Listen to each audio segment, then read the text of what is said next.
मौका देने वाले को धोखा, मौका देने वाले को धोखा और धोखा देने वाले को मौका कभी नहीं देता. बरोबर आहे. म्हणून ज्यांनी मला कधी मदत केली, ज्यांनी आपल्या पक्षासाठी काम केलं, त्याला अर्ध्या रात्री काही काम असणार, मी त्याच्यासोबत उभं राहतो की नाही राहत.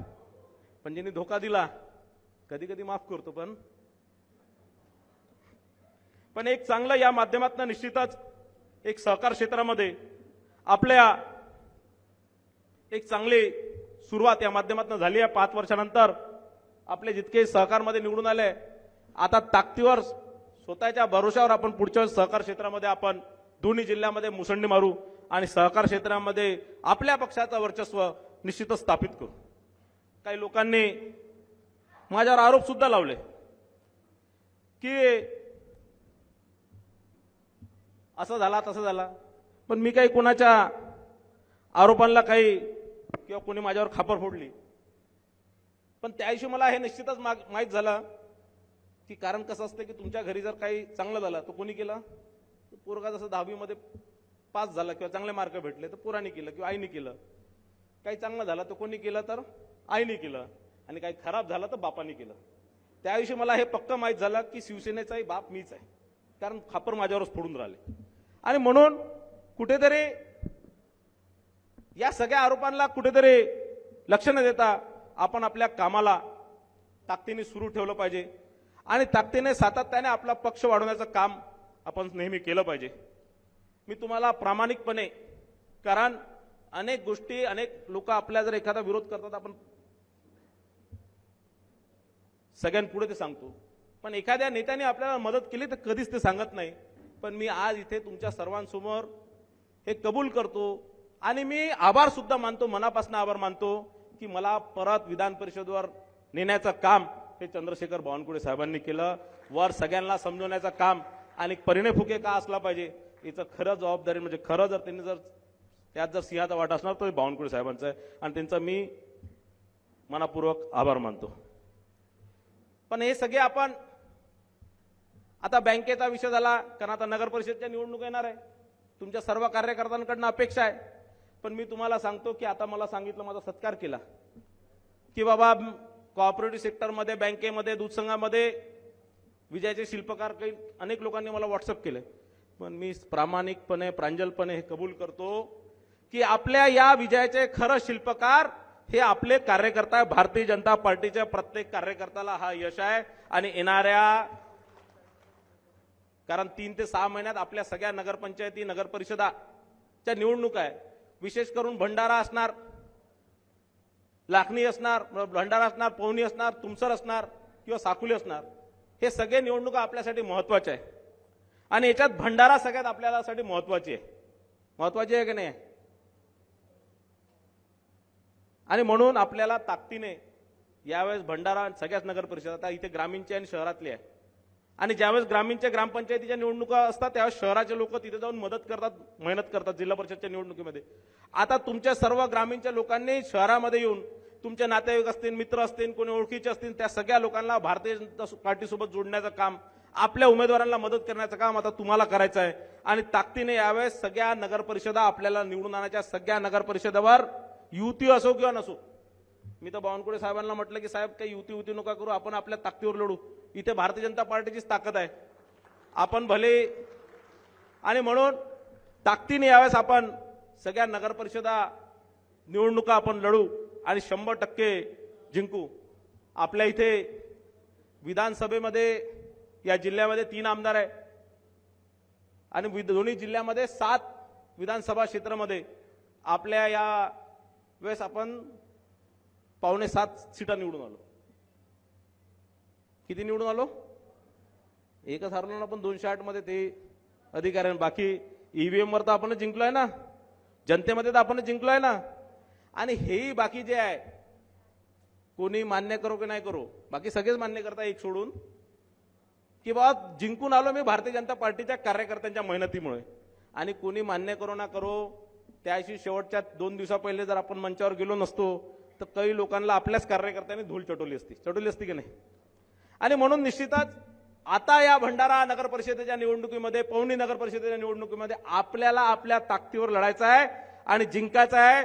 तुम्ही जोरात जर तुम्ही टाळ्याने जर साथ दिला तर बावनकुळे साहेबांपर्यंत जाणार की नाही, युती करायची गरज नाही, वरून आपल्यावर प्रेशर येणार नाही. करणार की नाही ताकदीने? आपला नगराध्यक्ष दोन्ही जागेवर निवडून येणार की नाही येणार? येणार ना? आपल्या स्वबळावर चारी जागेवर नाही, बाकी जागेवर प्रदीप भाऊचा निर्णय ना तुमसर्वमध्ये की युती करायची की नाही करायची. आणि लोकसभेची निवडणूक आपण लढलो, फार कमी मतांनी पडलो, त्यात आपण धोक्यात राहिलो. त्यात आपल्याला सर्वात जास्त गड्डा जिथे झाला तिथे आपण धोक्यात राहिलो. तिथेही एक कलियुगातला जो लक्ष्मण होता त्यानेच आपल्या पाठीत खंजर खुपसला आणि तिथे कुठेतरी आपला दगाफटका झाला. आता कोणत्याही लक्ष्मणावर भरोसा न करता आपल्या भरोश्यावर आपण ताकदीने ही निवडणूक लढायची आणि जिंकायची आहे. आणि आपल्या लोकसभेचा वचपा या नगर परिषद मध्ये काढायचा आहे. काढणार की नाही काढणार? काढणार. जिंकणार की नाही जिंकणार आपण? आणि म्हणून आपल्या सर्वांना पुढच्या नगर परिषदेच्या निवडणुकीसाठी सज्ज व्हायचं आहे. ग्रामीणचे असतील, शहराचे असतील, सगळ्यांनी एकत्रित येऊन ताकदीने येऊन आपले आपसी मतभेद विसरून आणि सगळ्यांना तिकीट देणे काही शक्य होणार नाही. बावनकुळे साहेबांचा फॉर्म्युला आहे, माननीय फडणवीस साहेबांचा फॉर्म्युला आहे. सर्वे करायचा, ज्याचं सर्वेमध्ये नाव आलं त्याला तिकीट देणार आणि ज्याचं नाव नाही आलं त्याला तिकीट देणार नाही. पण त्याला काम करायचं आहे. आपल्या पुढे माननीय देवेंद्रजी फडणवीसांचा आदर्श आहे, माननीय बावनकुळे साहेबांचा आदर्श आहे आणि यांचा आदर्श करून आपल्याला पक्षाचं काम करायचं आहे. हे पक्ष असा आहे कारण आपल्या आईला धोका द्यायचा नाही कधी. पक्ष आपली आई आहे आणि निश्चितच या पक्षाला ज्या ज्या लोकांनी ताकदीने सोबत राहिले, जे जे लोक पक्षासाठी काम करत राहिले, अहोरात्र काम करत होते, त्या सगळ्या लोकांना न्याय देण्याचं काम या पक्षाने केलं. आपल्या सर्वांचं अस्तित्व या पक्षामुळे, आपल्या सर्वांचं नाव या पक्षामुळे आणि आज आपण किंवा मी किंवा जेही आहे ते या पक्षामुळे आहे. म्हणून या पक्षाच्या वाढीसाठी, या पक्षाला मोठं करण्यासाठी मी सतत प्रयत्नशील राहणार हे आपल्याला वचन देतो. आपल्या सर्वांनी माझं ऐकून घेतलं त्याबद्दल आपल्या सर्वांचा आभार. धन्यवाद. जय हिंद, जय महाराष्ट्र. महत्वाचा आणि शिवसेनेच्या दृष्टीने आज अत्यंत आमच्या हिंदू हृदय सम्राट वंदनीय बाळासाहेब ठाकरे यांच्याविषयी जे वक्तव्य आमदार परिणय फुके यांनी केले आहे त्या संबंधाने आपण ही पत्रकार परिषद बोलवलेली आहे. दिनांक 1 ऑगस्ट महसूल दिनाला आपल्या जिल्ह्यामध्ये आपल्या राज्याचे महसूल मंत्री आदरणीय बावनकुळे साहेब आले होते आणि त्यांच्या प्रमुख उपस्थितीमध्ये पोलीस बहुउद्देशीय सभागृहामध्ये भारतीय जनता पक्षाची पदाधिकाऱ्यांची बैठक झाली. त्या बैठकीमध्ये आपल्या विधान परिषद सदस्य परिणय फुके यांनी ते शिवसेनेचा बाप आहेत असा उल्लेख जो केला तो अत्यंत निंदनीय आहे. कारण शिवसेनेचा बाप हा एकच आहे आणि ते म्हणजे वंदनीय हिंदू हृदय सम्राट आदरणीय बाळासाहेब ठाकरे हे आहेत. आदरणीय धर्मवीर आनंद दिघे साहेब आहेत आणि आता शिवसेना पक्षाचे मुख्य नेते माननीय एकनाथ शिंदे साहेब हे आहे. हे आमच्या शिवसेना पक्षाचे पालक आणि बाप आहेत. कोणीही अवैध बाप बनण्याची भाषा जो वापरत आहे आणि जी भाषा त्यांनी वापरली आहे ती अत्यंत निंदनीय आहे. त्यांचा जितका निषेध करावा तितका कमी आहे.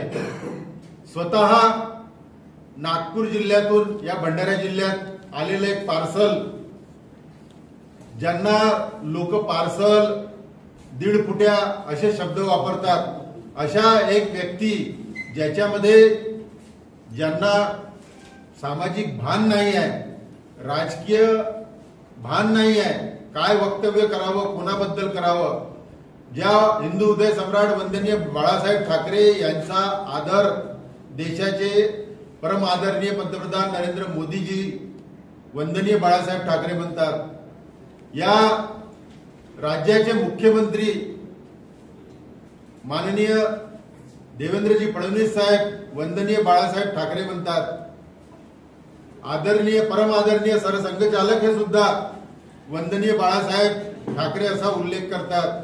तेच नव्हे तर दिवंगत आदरणीय प्रमोदजी महाजन असोत, त्यानंतर अटल बिहारी वाजपेयीजी असोत किंवा भाजपचे मोठे मोठे नेते जेवढे आहेत, गोपीनाथ मुंडेजी असोत, यांनी सगळ्यांनी बाळासाहेबांना वंदनीय बाळासाहेब ठाकरे असेच संबोधिलेले आहे। परंतु हे एक वाचाळवीर या ठिकाणी आले आणि त्यांनी मी शिवसेनेचा बाप आहे असा जो उल्लेख केला, त्याचा निषेध करावा तितका कमी आहे। त्यामुळे शिवसेनेच्या पदाधिकाऱ्यांच्या जनभावना ह्या उफाळून आलेल्या आहेत आणि आपल्या माध्यमातून आम्ही परिणय फुके यांना आवाहन करतो की त्यांनी 12 तासाच्या आत जाहीरपणे माफी मागावी, अन्यथा आम्ही आपल्या शिवसेना स्टाईलमध्ये त्यांना त्यांच्या भाषेत प्रत्युत्तर देऊ। याच्यासाठी आज आपल्या सगळ्यांना आपल्या माध्यमातून त्यांना मी आव्हान देतो। आता गाडीवर मोबाईल नंबर नाही तर इमर्जन्सी QR कोड वापरा, जे तुम्हाला अडचणीच्या वेळी साथ देईल। बनवा व्हिडिओ, पाठवा व्हिडिओ, आम्ही तुमच्या न्याय हक्कासाठी लढा देऊ। ताज्या बातम्या व घडामोडींसाठी पाहत राहा फक्त महाराष्ट्र लाईव्ह न्यूज। आजच आमच्या चॅनलला सबस्क्राईब करा, शेअर करा, कमेंट करा आणि हो, बेल आयकॉन दबायला विसरू नका। जय महाराष्ट्र।